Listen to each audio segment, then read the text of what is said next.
Subscribe करें और bell दबाएं ताकि कोई खबर रह न जाए।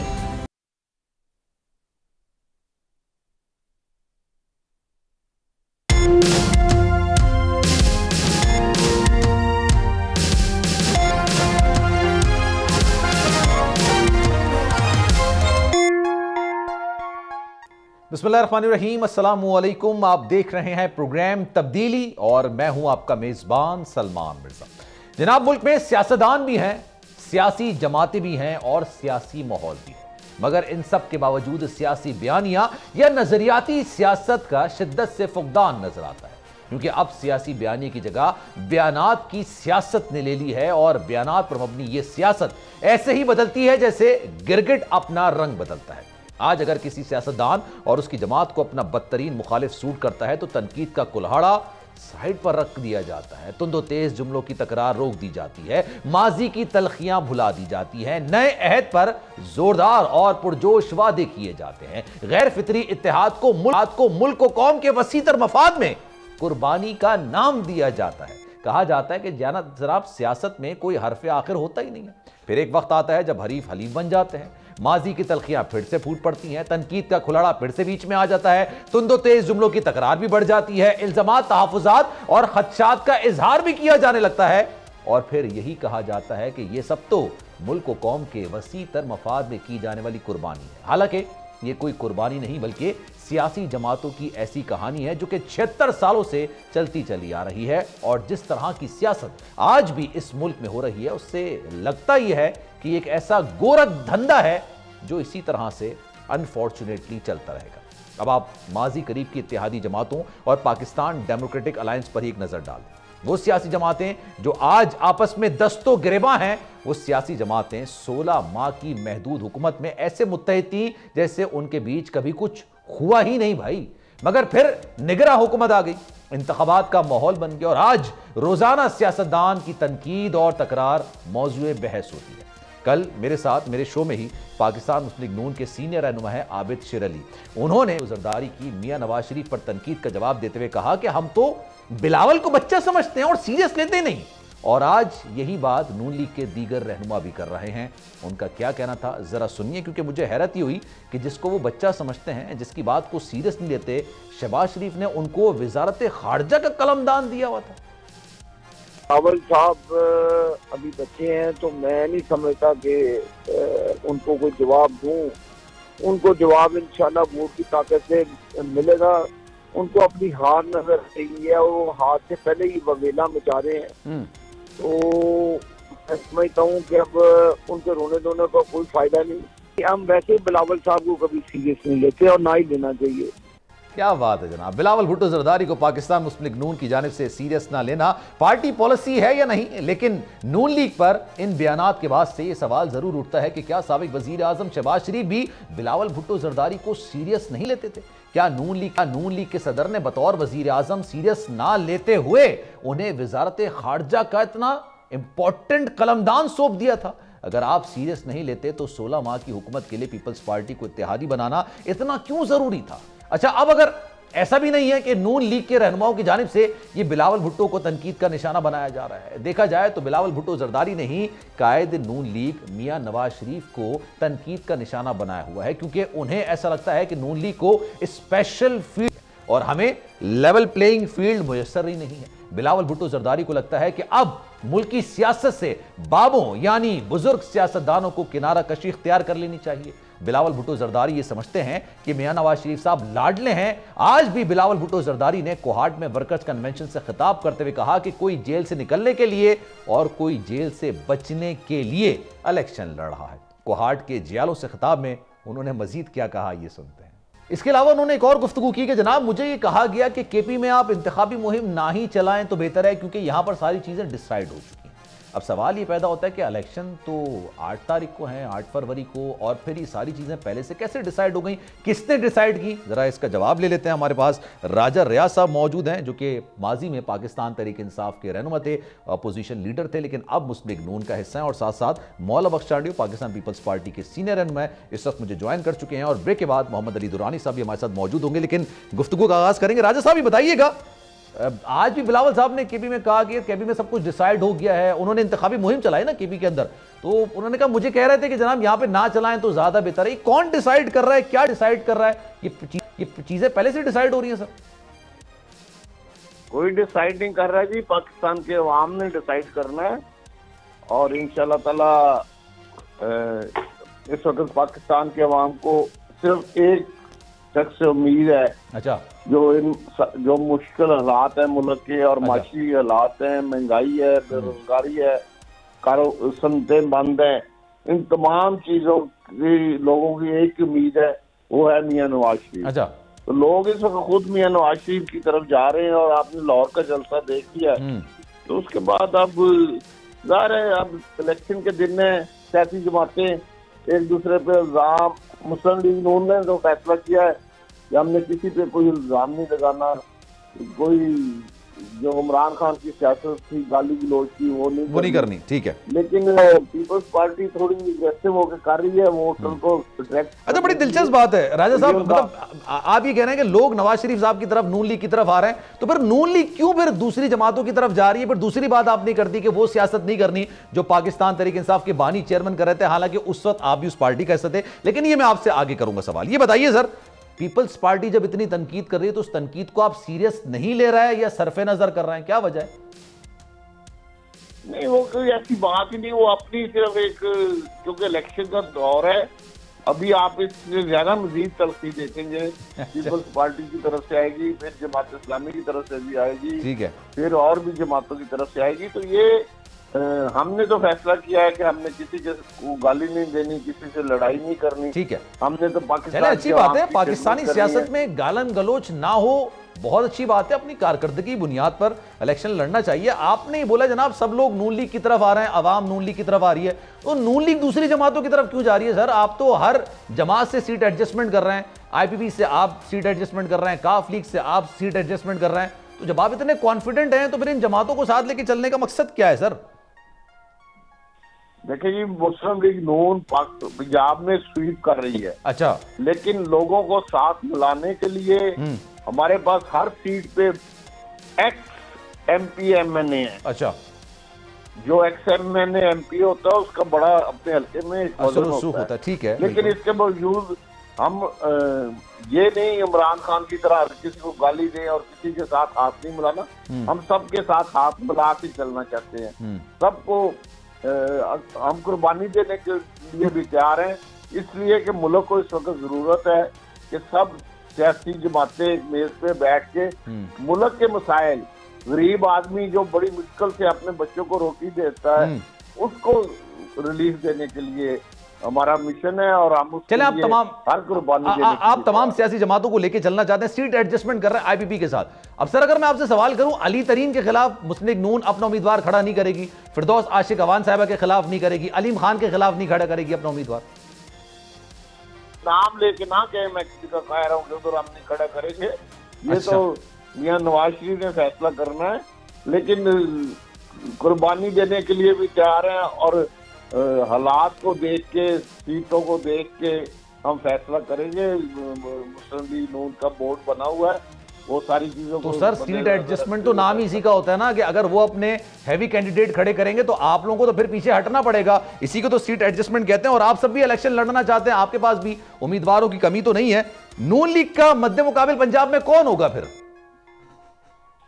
देखिए जी, मैं तो अभी भी हल्के में कंपेन कर रहा हूँ और अभी तक ना जमात इस्लामी का कोई कैंडिडेट है, ना मौलाना फजल रहमान का यहाँ कोई कैंडिडेट है, ना कोई पीपल्स पार्टी का कैंडिडेट है। अच्छा। ना कोई PTI का कैंडिडेट है। अकेला मैं ही कंपेन कर रहा हूँ हल्के में। तो अभी तक तो हमारे मुकाबले में कोई उम्मीदवार आया नहीं। चले, जब कोई आएगा फिर देखेंगे। लोग इस वक्त सिर्फ मुस्लिम लीग नून के साथ है और मुस्लिम लीग नून को, और कल को अगर कोई IPP का उम्मीदवार आ जाता है, आप ही के हल्के में आ जाता है, और फिर राजा रियाज साहब पीछे हट जाएंगे, फिर कहेंगे नहीं मैं तो सीट एडजस्टमेंट कर रहा हूं तो मैं पीछे हट जाता हूं, आप जीत जाइए फिर? नहीं, अगर मेरी क्यादत कहेगी तो मैं हट जाऊंगा, कोई मसला नहीं। तो सर आप इसके लिए तो नून लीग में नहीं आए होंगे ना, आप तो पहले पाकिस्तान तहरीक इंसाफ में थे। ऑब्वियसली सियासत इस्लाम करता है तो फिर पार्लियामेंट में पहुंचने के लिए करता है, तो फिर ये तो सियासत को दांव पर लगाने वाली बात है। एक इलेक्शन ना लड़ने से सियासत में कुछ नहीं होता। सर चलें इससे भी मैं आगे बढ़ता हूं। आप लोग इत्तेहाद कर रहे हैं, सिंध में भी कर रहे हैं, पंजाब में भी कर रहे हैं, केपी में भी आप कर रहे हैं, बलूचिस्तान में भी आप कर रहे हैं, बा पार्टी आदि आप में जम हो गई है। तो सर फिर ये मुझे समझ नहीं आ रहा, आप लोग क्लीन स्वीप करने जा रहे हैं तो इतने इत्तेहाद की जरूरत क्यों पड़ रही है फिर आपको? मैंने पहले आपको बताया है कि हम कुर्बानी देने के लिए तैयार हैं और जमातों को ऑन बोर्ड करने के लिए, उन्हें एडजस्ट करने के लिए, उनके साथ जहाँ पे हमारे मजबूत उम्मीदवार हैं उन पार्टियों को एडजस्टमेंट के लिए अगर हमें कुर्बानी देनी पड़ी देंगे, लेकिन हम सबको ऑन बोर्ड रखना चाहते हैं। पीपल्स पार्टी को भी ऑन बोर्ड ले लें। पीपल्स पार्टी भी इंशाल्लाह ऑन बोर्ड आ जाएगी, लेकिन वो इलेक्शन के बाद आएगी। अच्छा, इलेक्शन के बाद आएगी। वो वज़ीर आज़म हमारा होना चाहिए, लेकिन आपको मैं आज एडवांस बता रहा हूँ कि इंशाल्लाह इलेक्शन के बाद जो हुकूमत बनेगी पीपल्स पार्टी भी उसका हिस्सा हो। अरे गुड, अगर पीपल्स पार्टी भी उसका हिस्सा होगी तो फिर मध्य मुकाबिल कौन होगा? मतलब आप जिस निशिस्त पर बैठते थे उस निशिस्त पर कौन बैठेगा? अपोजिशन में कौन होगा? फिर अपोजिशन में भी कोई बैठ जाएगा, कोई अगर कोई पीटीआई का जीत गया तो बैठ जाएगा। पीटीआई होगी इलेक्शन में? हाँ जी होगी, क्यों नहीं। हम तो नहीं चाहते कि वो रुके, वो आए। उनके लोग जो दहशतगर्द नहीं, जिन्होंने 9 मई के वाकयात में जो मुलव्वस नहीं, वो आए। हम उन्हें वो इलेक्शन लड़े हैं, हम उनका मुकाबले के लिए तैयार हैं। तो आप मुकाबला वैसे किससे कर रहे हैं? आप कह रहे हैं हर एक को तो आप साथ मिला रहे हैं। पंजाब में इस वक्त नून लीग स्वीप कर रही है, कोई इसका मुकाबला नहीं है। वन साइडेड इलेक्शन है नून लीग का पंजाब। तो उसका मतलब है कि फिर जो आप कौमी असेंबली के पंजाब से जितनी सीटें हैं वो सारी आप ले रहे हैं? नहीं, पीपल्स पार्टी 4-5 सीटें लेगी पंजाब से, बाकी तकरीबन सब मुस्लिम लीग या जिनको ये एडजस्ट करेंगे, अलायंस करेंगे, वो लोग। ठीक है, फिर आपकी तरफ से मतलब मुस्लिम लीग नून की तरफ से वजीर आला पंजाब का कैंडिडेट कौन होगा? सारी सीटें तो आप ले जाएंगे, 4-5 पहले आपने पीपल्स पार्टी को कह दी हैं, तो कौन होगा सर फिर कैंडिडेट? इसका फैसला मियां नवाज शरीफ ने करना है। अच्छा चलें, मैं आपकी तरफ वापस आता हूं। मौलाना बख्श चांडू साहब भी हमारे साथ मौजूद हैं, काफ़ी देर से खामोश है, उनको भी ज़रा शामिल गुफ्तगू करते हैं। मौलाना बख्श चांडू साहब, सॉरी मैंने मौलाना कह दिया, लेकिन चांडू साहब ये बताइएगा, ये पीपल्स पार्टी को नून लीग से अचानक एकदम से मसला क्या हुआ? मतलब क्या वजूहात थी? बिलावल साहब कभी शहबाज शरीफ साहब पर तनकीद कर रहे हैं, कभी नून लीग पर तनकीद कर रहे हैं। आप लोगों की तनकीद का महवर नून लीग है या नवाज शरीफ हैं या फिर शहबाज शरीफ साहब भी हैं? क्योंकि उनकी काबीना में तो बिलावल साहब मौजूद थे ना। ये मसला शख्सियात से नहीं है। अच्छा, ये सियासी सोच की बात होती है। उनकी अलग सियासी पार्टी है, हमारी अलग सियासी पार्टी है। एक मुश्तरका मफादात के लिए, मुश्तरका काम के लिए, एक इस मुल्क को बड़ी बुराई से बचाने के लिए सारी पार्टियों ने इत्तेहाद किया और शहबाज शरीफ साहब वज़ीर जब बन गए, उस पर कोई ऐसा मुआहदा नहीं था कि हम पार्टीज़म कर रहे हैं और इलेक्शन आएगी तो जो भी आप हमसे गलतियां हमें जो नुकसान पहुंचा चुके होंगे और सूबों को या हमारी पॉलिसी के खिलाफ भी कोई बात तय करेंगे तो हम कुछ नहीं बोलेंगे। ये हमने तय नहीं किया था। इमरान खान साहब का उतरना तमाम सारी हालात की तकाजा थी, सारे मुल्क की पार्टियों की जरूरत थी, वो हट गए। अब इलेक्शन आने वाले, हमने अपने तहफ़्फ़ुज़ात शहबाज शरीफ साहब को पता है, शहबाज शरीफ साहब ने सुनी अनसुनी कर दी। हमने कहा सैलाब के, खास तौर पे सैलाब वालों के लिए आपने वादे किए, एक वादा भी पूरा आपने नहीं किया। क्यों नहीं किया? हम पाकिस्तान में नहीं रहते। आपके तरक्याती प्रोग्राम में कब किसी दौर में भी सिंध उसमें हिस्सा नहीं रहा। हमने एहतजाज किए हैं, बातें की हैं, ये कोई जुर्म नहीं है। हम एक ही मुल्क के हैं, एक ही मुल्क की सियासी पार्टियां हैं, इस इंतखाब में हिस्सा ले रही है। जाहिर है हमारी अपनी बातें हैं और हमारी हिकमत अमली अपनी सियासत है, उनका अपना अंदाज सियासत। चले मैं आपसे ये सवाल करता हूँ, इस वक्त नून लीग ना तमाम सियासी जमातों की तरफ देख रही है। आप सिंध में देख लें, वो इत्तेहाद बना रहे हैं, मुत्तहिदा कौमी मूवमेंट से उनका इत्तेहाद है, इसके अलावा दीगर जमातों से उनका इत्तेहाद है, काफ लीग से उनका इत्तेहाद हो रहा है पंजाब के अंदर, IPP से उनका हो रहा है, बाप पार्टी तो आधी उसमें शामिल हो गई है, नून लीग में आधी से उनका इत्तेहाद हो रहा है, तमाम जगहों पर KP में इत्तेहाद कर रहे हैं मौलाना साहब से। तो पीपल्स पार्टी क्या सियासी तन्हाई का शिकार हो रही है सर?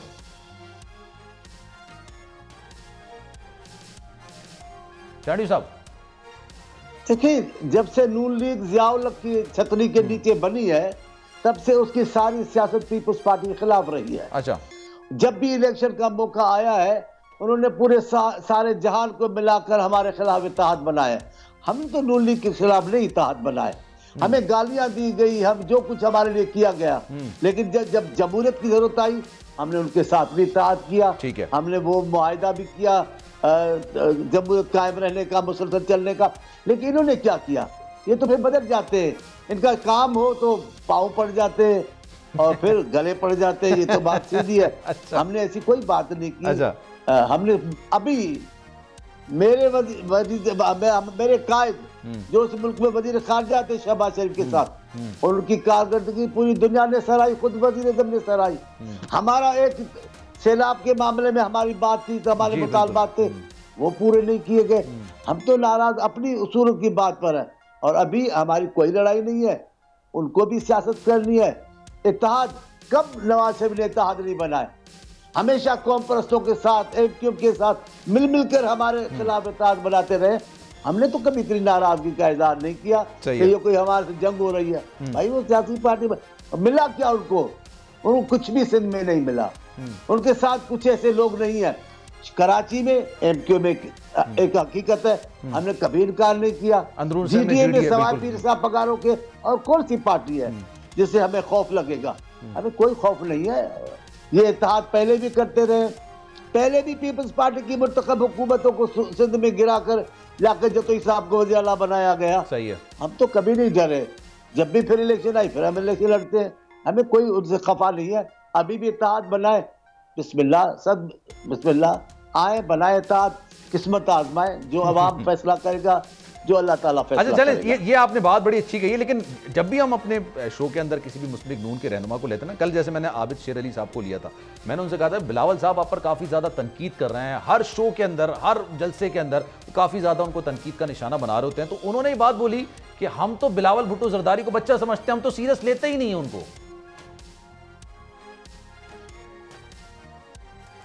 तो देखिए, मैं पहली बात तो अच्छा नहीं लगता। मैंने तो आबिद शेर अली साहब के साथ प्रोग्राम में शरीक होने से इनकार कर दिया जब वो वजीर थे, जब मियां साहब की हुकूमत थी।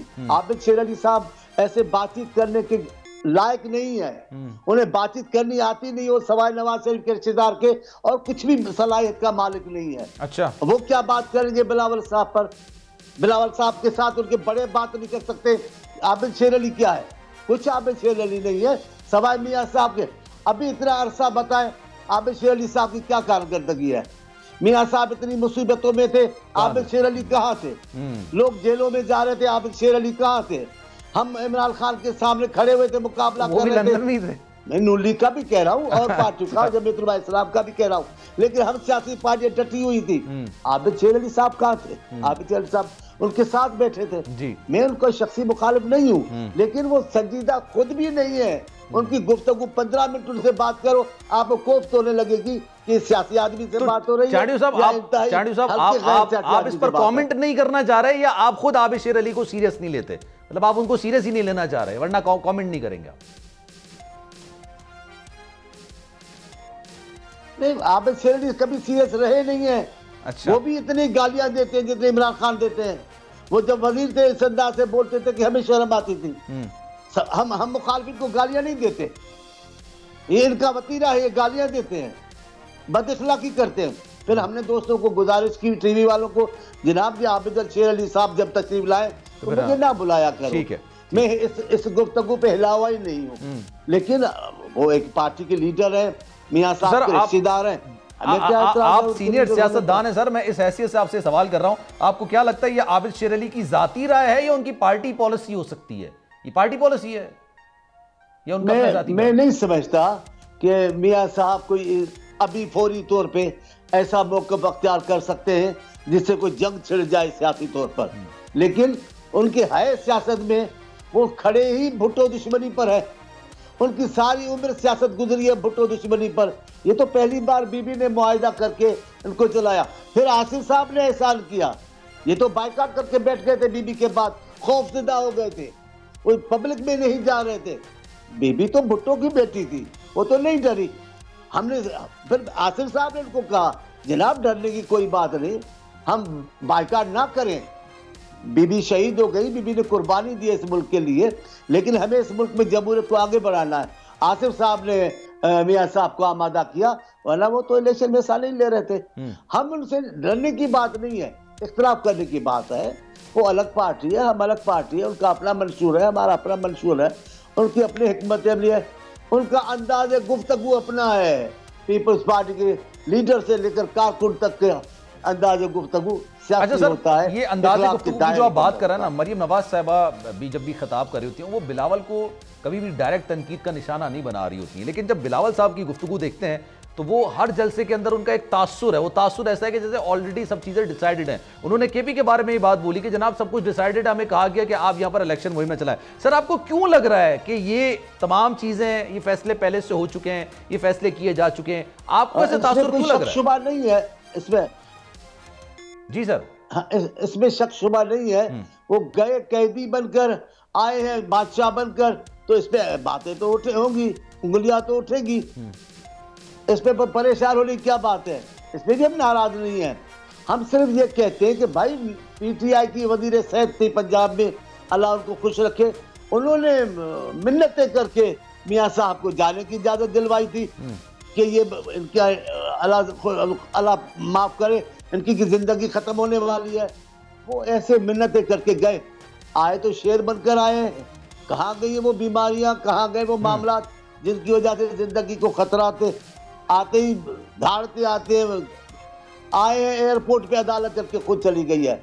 जब लाडला बन के आएंगे तो भाई हम तो मुखालफत की सियासत करते हैं, हम बात तो। अच्छा सर, मुझे एक बात बताइए, बिलावल साहब जो जायचा खींच रहे हैं, जिस तरह के बयान से उनके एक नजर आ रहा है ना सूरत हाल, वो अपनी गुफ्तगू के अंदर जो चीजें लेकर आ रहे हैं, अगर वो चीजें सच साबित हो जाती हैं, पीपल्स पार्टी नताइज तस्लीम करेगी? आपको लगता है? हम पहली बात तो वो खौफजदा है, ये बात तय है, वो खौफजदा है। इमरान खान जो पंजाब में जो पोजीशन उन्होंने की है, जो हालात इन्होंने खुद खराब किए पंजाब में, उनकी वजह से वो डरे और सहमे हुए हैं। इस वजह से भी ये बात होती है। और दूसरी बात, इनकी आदत है, इनके मिजाज में ये पीपल्स पार्टी को अकेला करना चाहते हैं और बताना चाहते हैं कि ये अकेली नुमाइंदा। ठीक है sir, thank you so much Chandio साहब। मेरे पास वक्त की किल्लत है, वरना मैं बात करता। चांडियो साहब हमारे साथ मौजूद थे, राजा रियाज हमारे साथ मौजूद थे, बहुत शुक्रिया आपका। एक ब्रेक लेते हैं जनाब, ब्रेक के बाद वापस आएंगे। मोहम्मद अली दुरानी साहब एक तवील अरसे के बाद दोबारा से सियासी फक पर नजर आए, उनसे जरा डिटेल में गुफ्तगू करें, कहीं जाइएगा नहीं।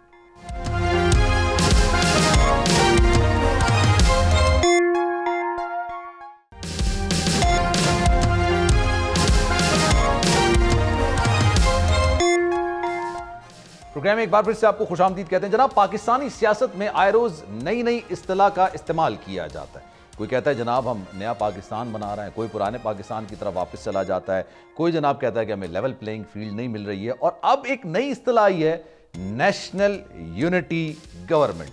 और इसके हवाले से मोहम्मद अली दुरानी साहब किसी तारुफ के मोहताज नहीं है, तवील अरसे बाद सियासी उफ़क़ पर वापस आए, इस वक्त हमारे साथ मौजूद हैं। उनसे ज़रा पूछते हैं कि ये नेशनल यूनिटी गवर्नमेंट है क्या और ये क्यों वजूद में आना चाहिए, इसके पर्स क्या हो सकते हैं, इसके कॉन्सिक्वेंसेस क्या हो सकते हैं। दुरानी साहब, thank you so much for your time. Sir ये बताइएगा, आपने कुछ दिन पहले ये इस्तिलाह इस्तेमाल की थी कि नेशनल यूनिटी गवर्नमेंट होनी चाहिए। मैं चाहूंगा सर इसको थोड़ा डिफाइन करेंगे, अब ये नई चीज क्या है और इस दर हकीकत पाकिस्तान को इसकी जरूरत क्यों है? बिस्मिल्लाहिर्रहमानिर्रहीम। ऐसा बड़ा आपने बुनियादी और डायरेक्ट सवाल किया, खुशी हुई। देखें, नेशनल यूनिटी गवर्नमेंट जो है, इसके साथ एक नुक्ता अगर और शामिल कर लेंगे, इलेक्टेड नेशनल गवर्नमेंट। और ये मैंने जो आइडिया दिया है, ये आइडिया बुनियादी तौर पे ये है कि इलेक्शन से पहले तमाम पॉलिटिकल पार्टी इस नुक्ते पे इत्तफाक करें कि इलेक्शन के बाद वो सब पार्टियां मिलकर एक सियासी इत्तेहाद के जरिए नहीं बल्कि कौमी इत्तेहाद के जरिए हुकूमत बनाएंगी। सियासी और कौमी के दरमियान अगर मैं फर्क जाहिर करूं तो बात यह है कि सियासी इत्तेहाद यूजुअली सियासी पार्टियों के अपने मफादात को प्रोटेक्ट करते हुए होते हैं, और कौमी और नेशनल अलायंसेस जो होते हैं असूली तौर पे उनके बारे में तस्वुर ये होता है कि वो कौम और मुल्क के मफाद में किए जाएंगे। लिहाजा ये तजवीज़ थी एक कौमी नेशनल यूनिटी गवर्नमेंट की, जिसके बारे में फार्मूला ये था कि इलेक्शन के बाद जो सबसे ज़्यादा सीटें लेने वाली पार्टी होगी उसको वज़ारत-ए-उज़्मा के लिए 3 उम्मीदवार अपनी पार्टी में से प्रपोज करने पड़ेंगे, जिनमें से किसी एक को असम्बली इलेक्ट कर लेगी और जो कैबिनेट बनेगी वो 30 मेंबरान से ज्यादा नहीं होगी और ये हुकूमत 6 महीने के अंदर अंदर मुकम्मल कानून साजी करके पूरे मुल्क के अंदर बल्दियाती इंतखाबात तमाम सूबों के अंदर एक ही कानून के तहत 5 साल की मुद्दत के लिए करवाएगी, क्योंकि अभी तक हमारे यहाँ कभी भी नहीं हुए और हर सूबा अलग अलग तरीके पे उसको कराता है। और ये भी लेजिस्लेशन में मौजूद होगा कि आइंदा हमेशा इंतखाबात सूबाई, कौमी और बल्दियाती इकट्ठे हुआ करेंगे। तो ये था उसकी outline of the national unity government. इसकी जरूरत क्यों महसूस हुई?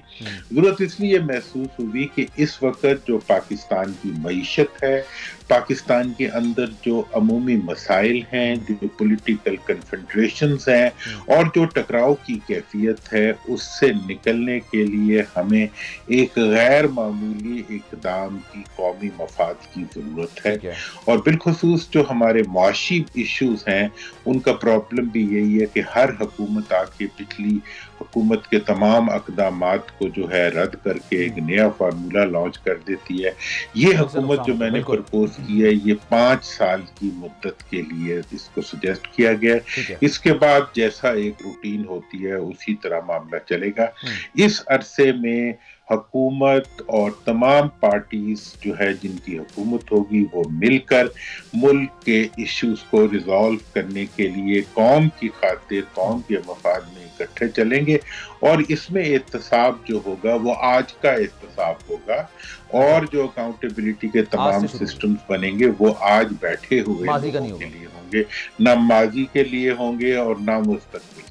अच्छा, ये जनाब ये बात आपने बड़ी अच्छी कही है, लेकिन ये बात सुनने में अच्छी लगती है सर, बहस के लिए भी अच्छी होगी, लेकिन प्रैक्टिकली पॉसिबल नहीं है। नवाज शरीफ साहब तो सर 93 और 99 का मुहासबा करने की बात कर रहे हैं कि 93 में मुझे क्यों निकाला, 99 में मुझे क्यों निकाला। तो वो तो कह रहे हैं कि जनाब 93 से शुरू करेंगे हम मुहासबा करना और अकाउंटेबिलिटी करना। आप कह रहे हैं सर आज ही बना लिया जाए, तो ये तो फिर प्रैक्टिकली पॉसिबल नहीं होगा ना। देखिए, मैंने तो ये पहले भी बात की थी जब मियां साहब तशरीफ ला रहे थे, उस वक्त भी मैंने उनसे अर्ज किया था कि मियां साहब आप पाकिस्तान आएंगे तो आप मुस्तकबिल की बात करें। हम माजी से तंग हैं, माजी के एहतसाब से तंग है, माजी की लीडरशिप से तंग है, माजी की सोच से तंग है। माजी में जो आपने एहतसाब किए हैं या वो अदलिया का एहतसाब किया है या आपने फौजियों का जो भी एहतसाब किया है उसके नतीजे में मुल्क को स्टेबिलिटी तो नहीं मिली बल्कि मुल्क मजीद अनस्टेबल हुआ। आपने अब अगर आगे बढ़ना है तो आप एक सियासी जंग जो है, सियासी जो वो है मुकाबला, वो आप इलेक्शन से पहले करें और इलेक्शन के बाद जो है वो आप एक कौमी मुकाबला करें। और वो ये होना चाहिए कि कौम को मुस्तकबिल के अंदर क्या चाहिए। हमें एहतसाब तो चाहिए आज का सबसे पहले। आज अगर कोई चोरी करे तो उसे पकड़े जाना चाहिए। अगर आज को जब सजा मिल जाएगी तो गुज़श्ता कल को भी मिल जाएगी और आइंदा कल को भी मिल जाएगी। आज जो आके इक़्तिदार में बैठ जाता है वो तमाम कवानीन बदल के अपने आप को आइन, कानून और एहतसाब से बालातर कर लेता है और अवाम को भड़काने के लिए या अवाम के जज्बात से खेलने के लिए माजी के लोगों को डिमोनाइज करके उनकी उस डिमोनाइजेशन के प्रोसेस से वो उनका इंतकाम के जज्बात को तस्कीन देने की कोशिश करती हैं या अपने आप को मजलूम बना के अपने मुस्तकबिल के लिए जो है मजीद अख्तियारात के लिए कोशिश करती हैं। ये कोई सियासत नहीं है। और ये जो मैंने नेशनल यूनिटी गवर्नमेंट का जो एक प्रपोजल दिया है, सब आप हैरान होंगे कि ये प्रपोजल जो है ये किसी आमरीत वाले मुल्क के नहीं है। बरतानिया में ये हुकूमत बनी सेकेंड वर्ल्ड वॉर में, साउथ अफ्रीका में नेशनल यूनिटी गवर्नमेंट बनी जब नेल्सन मंडेला है, जिसका नाम तो ये सारे लीडर लेते हैं, तो इन्हें अच्छा नहीं लगता कि उस तरह के कोई इक़दाम किए जाए। ये हुकूमत जो है ये आयरलैंड में आई जो अभी तक चल रही है, वहाँ 5-5 साल के लिए आई थी, 20-20 मेंबर्स की, सिर्फ 25-25, 30-30 मेंबर्स की उनमें वो थी अपना कैबिनेट्स थी। और अभी रिसेंट 2008 में जर्मनी के अंदर जो है नेशनल यूनिटी गवर्नमेंट बनी to overcome the economic crisis. कौमें जो हैं वो मुश्किलात के अंदर मुत्तहिद होकर अपनी लीडरशिप से डिमांड करती हैं कि तुम इकट्ठे होकर मुल्क के लिए सोचो। ये कहते हैं मैं आया तो वो जी मैं पुराने वाला एहतसाब करूंगा, मैं 100 साल पहले की कब्रें खोद के उनको लाके जो है चौकों में टांग दूंगा। भाई आप अपना आज की कैबिनेट तो खोल लें जिसमें बहुत से स्केलेटन हैं, हम तो उसकी बात नहीं करते। तमाम मैं सर आपको इंटरप्ट करता हूं क्योंकि पाकिस्तान के अंदर जो सियासत होती है ना वो शख्सियत की बुनियाद पर होती है, शख्सी सियासत होती है। अब आप ये देखें पाकिस्तान पीपल्स पार्टी भुट्टो के नाम पर अभी तक इलेक्शंस लड़ती है, वोट लेती है। मुस्लिम लीग नून में नवाज शरीफ साहब अपने अलावा किसी और को वजीर आजम के लिए जो ना बेस्ट कैंडिडेट तस्वुर करते ही नहीं है। एक और शख्स हैं जो जेल के अंदर है, वो समझते हैं जनाब सियासत उन्हीं के गिर्द पे घूमती है, वही उनका सियासत का महवर है। अब सर अगर आप अमेरिका की बात करें तो वहां पर डोनाल्ड ट्रंप माजी का किस्सा, ओबामा माजी का किस्सा, इसके अलावा जॉर्ज बुश माजी का किस्सा, वहां पर शख्सियत की बुनियाद पर इलेक्शंस नहीं होते हैं, वहां पर नजरियात की बुनियाद पर होते हैं। सर ये एप्लीकेबल पाकिस्तान में कैसे होगा, किस तरीके से होगा? यहां तो शख्सी बुनियाद पर चलता है सारा मामला कि भाई शख्सियत है तो मामला चले जा रहा है आगे। देखिए अब खूबसूरत सवाल सुन के डेफिनेटली खूबसूरत खुशी होती है। देखिए बात यह है कि यहाँ सिर्फ शख्सियत पे इलेक्शन नहीं होते बल्कि शख्सियात के इलेक्शन होते हैं। आपका तो ये हाल है कि आप ना सिर्फ एक शख्सियत के गिर्द पार्टी खड़ी करते हैं बल्कि उसी शख्सियत के खानदान के गिर्द उस पार्टी के तमाम ओहदेदारों को खड़ा करते हैं। बच्चे जो पैदा होने होते हैं उनको पैदाइश से पहले जो है इक्तदार का हक देते हैं। और इससे भी आगे बढ़ते हुए दुनिया की किसी बदतरीन जमहूरियत भी ऐसी नहीं मिल सकती जिसमें लोकल बॉडीज एग्जिस्ट ना करती हों। 76 साल से आपने आम आदमी को इलेक्टोरल प्रोसेस से बाहर रखा हुआ है और आपने इतनी ओडेसिटी है, आपने इतनी जुर्रत है कि आप अपने इस आमराना जो तरीका इंतखाब और हुकूमत है उसको आप जमहूरियत कहते हैं और अपने आप को आप जमहूरी रहनुमा कहते हैं और अपने पैदा होने वाले बच्चों के इक़्तिदार के हक को आप जमहूरियत का मुतालबा कहते हैं। अब जहां तक आपने मेरी मिसालों की बात की तो मैं आपको ले जाऊंगा फिर साउथ अफ्रीका में। देखिए दुनिया में जो मुल्क आगे बढ़ते हैं वो हर किस्म की ऑड्स को कवर करके आगे की तरफ निकलते हैं। साउथ अफ्रीका के अंदर मुकम्मल तौर पर एक लीडर जीत के आया था, लेकिन वो गीदड़ नहीं था, वो लीडर था। उसने अपने आप को वो घंटा घर नहीं बनाया बल्कि उसने अपनी कौम को आगे बढ़ने का रास्ता दिखाया। आज के लोग ये जो अपने मफादात के जिसे कहते हैं कीचड़ में लुथड़े हुए लीडर जो हैं ये अपनी शक्लें नहीं देखते, अपने अमाल नहीं देखते, अपनी माजी की परफॉर्मेंस नहीं देखते और अपने आप को नाकाबिले तस्कीर कहते हैं। और हमारे गिर्द इलेक्शन होने, ये अगर इलेक्शन होने तो फिर अंगूठे लगा के सिलेक्टेबिलिटी के सर्टिफिकेट क्यों मांगते हो? जब अगर खुद तुमने जीतना है तो फिर इस्टेब्लिशमेंट और हुकूमती इदारों को अपने इलेक्टोरल प्रोसेस के लिए इस्तेमाल क्यों करते हो?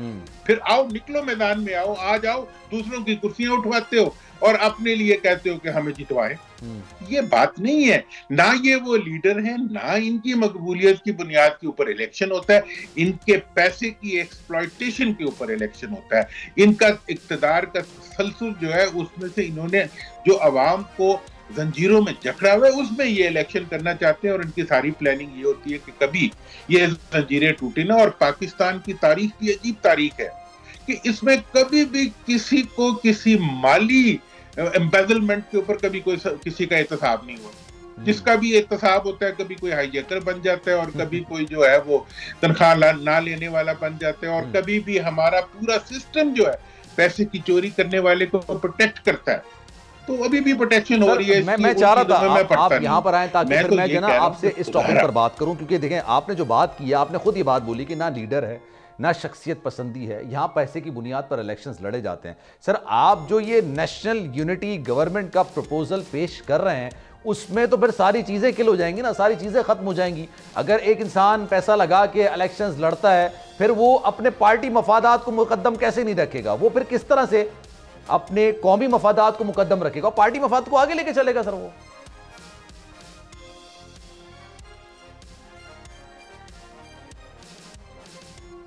नहीं, मैंने देखिए मैंने पार्टियों का मफाद खत्म करने की बात नहीं की। ठीक है। मैंने सिर्फ 5 साल के लिए इल्तजा की है। अच्छा। कि आप एक नया कल्चर बनाने के लिए, मुल्क के अंदर इदारा जाती डेवलपमेंट करने के लिए आप कौम के साथ मिलके, मुल्क के इदारों के साथ मिलके एक ऐसी हुकूमत बनाएं जो कि वजारतों की मार 150 वजारतें ना बनाए, जो कि अपने आप को कायम रखने के लिए ये जस्टिफिकेशन ना बनाए कि जी हम उस वक्त मजबूर हो गए थे, हम फलां की वजह से मजबूर हो गए थे, हम फलां की वजह से मजबूर हो, सब फेक बातें। ये सारी ये करके ये अपने लिए ये एक टोपी ड्रामा तैयार करती हैं, जिसमें से ये अपनी हुकूमत के लिए और अपने लिए मुस्तकबिल में जवाब तलाश करते हैं कि अपनी रॉन्ग डूइंग्स को प्रोटेक्ट कर सकें। तो लिहाजा जो बात मैं कह रहा हूँ, दूसरी बात ये है कि पार्टियां ही तो इलेक्शन लड़ी हैं, जो सबसे ज्यादा पार्टी सीटें लेगी उसी का तो वजीर आजम आएगा। लेकिन एक प्रोविजो लगा हुआ है सिर्फ कि 30 से ज्यादा की कैबिनेट नहीं बनानी, और सारी पार्टियों ने उसमें होना है। आज आप देखें कि मुल्क के अंदर मईशत की बहाली के लिए आपकी एस्टैब्लिशमेंट जो है वो एक प्रोग्राम लेके चल रही है, जिसमें एग्रीकल्चर भी शामिल है, जिसमें अदर रिसोर्सेज को प्रमोट करना भी शामिल है। सब उनसे तामुर कर रहे हैं ना, और वो मुल्क के अंदर भी देखें डॉलर की प्राइस किसी हद तक कम हुई है, मईशत अभी संभली तो नहीं, इतनी बुरी बिगड़ी हुई मईशतें एक दिन में तो नहीं तबला करती। लेकिन इसी प्रोसेस को कंटिन्यू करने के लिए जो कुछ मैं कह रहा हूं, मुझे तमाम लीडर्स की वनरेबिलिटीज का पता है, जाती मफाद के ऊपर उनके ईमान होने का मुझे पता है। इसके बावजूद मैं ये कह रहा हूं कि मुल्क की एस्टैब्लिशमेंट, मुल्क के इदारे और मुल्क के अवाम मजबूर करें सियासतदान कि वो 5 साल के लिए एक दफा कम अज कम ऐसी हुकूमत के लिए तैयार हो जो मुल्की मफाद का सोचे, मुल्की मफाद के लिए काम करे और मुल्की मफाद पे चले। ये प्रपोजल आपने इल्तिजा का लफ्ज भी यूज किया और आपने प्रपोजल भी कहा, ये प्रपोजल आपने सियासी लोगों के सामने रखा है या गैर सियासी लोगों के सामने?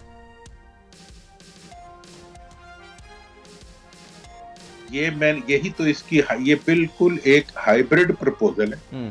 जिस तरह हमारा निजाम इस वक्त हाइब्रिड चल रहा है, ये प्रपोजल भी हाइब्रिड।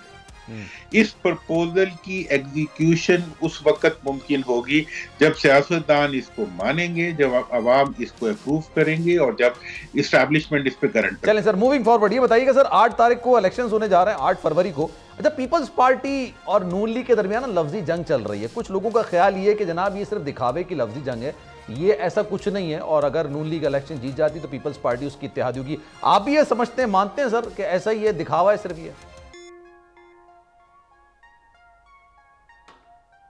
मैं मानता नहीं हूं, मैं तो ये बात कई दफा कह चुका हूं। अच्छा, कि ये एक ही सिक्के के दो रुख नहीं है, एक ही सिक्के का एक ही रुख। इस वक्त जो टकराव बनाया जा रहा है ये सिर्फ और सिर्फ जो है पीटीआई के लिए बनाया जा रहा है। अच्छा। पीटीआई के वर्कर का इनका ख्याल है कि वो इस वक्त फोकस्ड है टुवर्ड्स एम, तो पीपल्स पार्टी कोशिश कर रही है कि उसकी भी सपोर्ट को किसी हद तक इनगल्फ करके और उनको एक सेटिस्फैक्शन ऑफ बीइंग मतलब बीइंग इन्वॉल्व, और कि जी हमारा मौक़िफ़ जो है वो आगे आ रहा है, उसके लिए पीपल्स पार्टी जो है वो एक हिकमत अमली के तहत जो है इस सेंटिमेंट को कैटर करने के लिए काम कर रही है, जो कि उनका राइट है। मैं उस पर कोई एतराज़ नहीं करता। वो जो भी बातें गलत भी नहीं होती और बातें सही भी नहीं होती।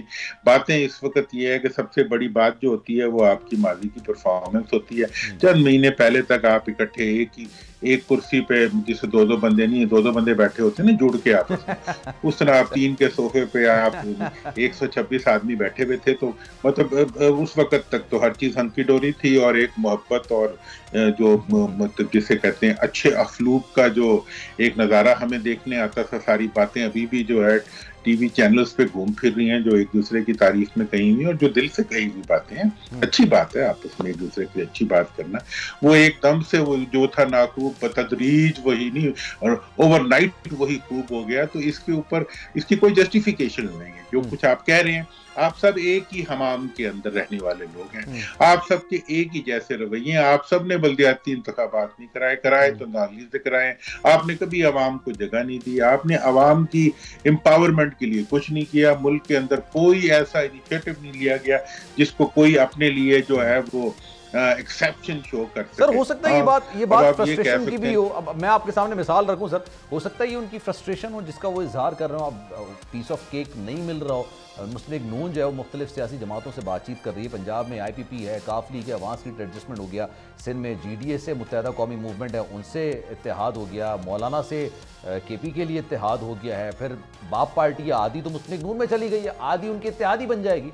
तो सर फिर वो पीस ऑफ केक शायद नहीं मिल रहा है। Where is people's party? तो फिर हो सकता है सर ये वजह हो फ्रस्ट्रेशन की वजह से इस तरह के बयान हो।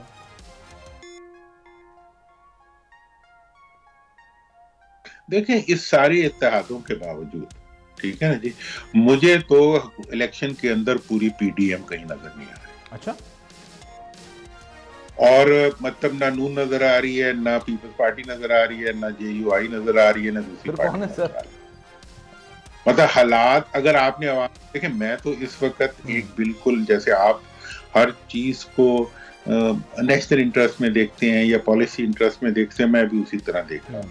मैं किसी के आगे दस्त कष्ट सवाली तो हूं नहीं कि मैं मतलब किसी की वजह से मैं किसी का लिहाज करूं। मैं किसी का भी लिहाज नहीं करता। मेरा तो एक ही है सवाली, तो मैं अपनी आवाम की नुमाइंदे के तौर पे आवाम की तरफ से इन लीडरों के सामने सवाली हूँ कि यार अब बहुत हो गई, खुदा के लिए इस मुल्क के लिए कुछ सोच लो। तो बात यह है कि इन सारों का अब केपीके में क्या किसी की होनी है, केपीके में तो कुछ है ही नहीं किसी के पल्ले। पंजाब में जो सूरत हाल है वो भी यही सूरत हाल है। और मैंने तो ये भी कह दिया था इलेक्शन वक्त पे होने चाहिए और इंशाल्लाह होंगे भी। अगर ना हुए तो इन पार्टियों की वजह से नहीं होंगे जो पीडीएम में, ये खुद ही रुकवाएंगे। बात इस वक्त का ये है कि अवाम का मूड जो है उसका फर्क होना जो है वो इस चीज की डिमांड करता है कि इस दफा एक डिफरेंट पैटर्न के ऊपर ये पार्टियां आ गई। जो मैंने कहा ना कि अवाम इनको कंपेल कर रही है, अवाम की मूड को समझते हुए अगर ये पार्टियां अपने मुस्तकबिल को प्रोटेक्ट करने के लिए, अपने कौम के मुस्तकबिल को प्रोटेक्ट करने के लिए इलेक्शन से पहले एक ऐसी रिकंसिलिएशन, अब जी हम जजों को टांग देंगे, हम जर्नलों को ये, ओ यार तुम किधर, पहले क्या तुमने किया, सुप्रीम कोर्ट पे हमला करके भी क्या कर लिया, और अब तक जो है किसी का आप लोगों ने क्या एहतसाब किया, कौन सी ऐसी कानून 2/3 मेजोरिटी आने के बाद भी क्या आपने हुकूमत की है। और उसके बाद आप जब बाद में आते हैं आप कहते हैं हमें करने नहीं दिया गया।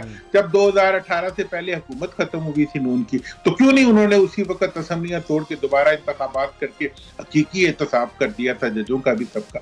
नहीं, अवाम पे तो किसी का एतबार है ही नहीं। और अवाम सिर्फ अवाम इसलिए है कि वो आपकी बातें सुने और तकरीर सुने, और आप जो झूठ सच बोले उसको इतना ज्यादा प्रोपोगेट करेंगे, अवाम को यकीन करना पड़े कि ये जो कुछ कह रहे हैं ये ठीक ही कह रहे होंगे शायद, या उनका ब्लड सर्कुलेशन हाई करके आप समझे कि उनको हमने अपने हक में इस्तेमाल कर लिए।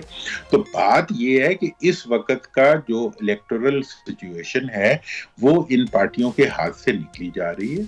इस वक्त इनका मफाद भी इसी में है, मुल्क का मफाद भी इसी में है कि मजीद टकराव के बजाय एक दफा सब पार्टियों। अच्छा सर, आप आखिर में मैं एक सवाल, आपने एक और चीज भी कही थी कि जनाब नवाज शरीफ, आसिफ अली जरदारी साहब और बानी चेयरमैन पाकिस्तान तहरीक इंसाफ ये वजीर आजम के कैंडिडेट की लिस्ट से हट जाएं, किसी और का नाम आगे लाने दें तो सूरत हाल बेहतर हो सकती है।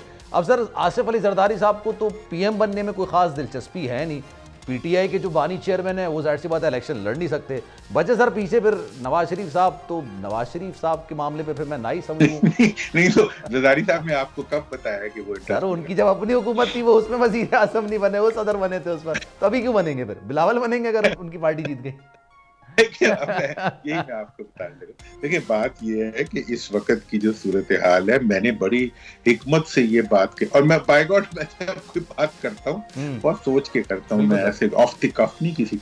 मैंने कहा था कि इस वक्त की जो कन्फ्रंटेशन की सूरत हाल है उसमें ये तीन पार्टियों की लीडरशिप जो है वो जरा पीछे हट के एक तो नए लोगों को रास्ता दे। और मैं एक और अभी अपनी असेसमेंट बता, नॉट स्पेसिफिकली मी, मतलब अगर ये सारा इलेक्टोरल प्रोसेस मुकम्मल हो जाता है तो आई सी अ डार्क हॉर्स।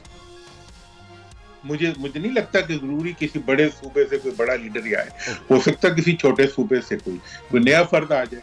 तो इस वक्त की सूरत हाल जो है इलेक्टोरल और बाकी उसके अंदर अवाम की जो इस वक्त की, मतलब एक जलसा तो कोई पार्टी अभी तक कर नहीं सकती ढंग से, ठीक है जी। और उस जलसे के अंदर जो है हाँ अलबत्ता दूसरों के जलसे उठवाने के लिए पुलिस को बारहा इस्तेमाल कर चुके हैं।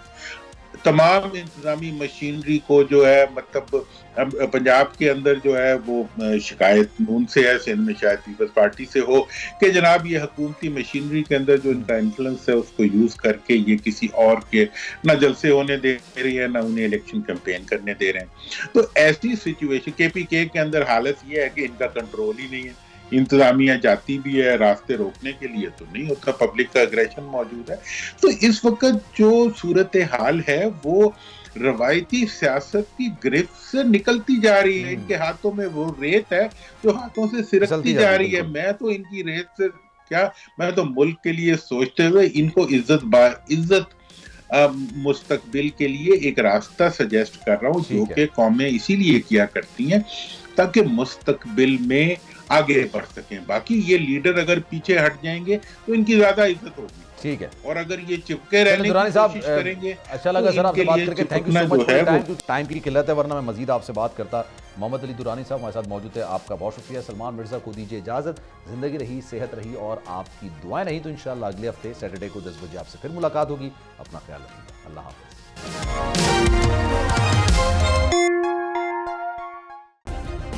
सब्सक्राइब करें और बेल दबाएं ताकि कोई खबर रह न जाए।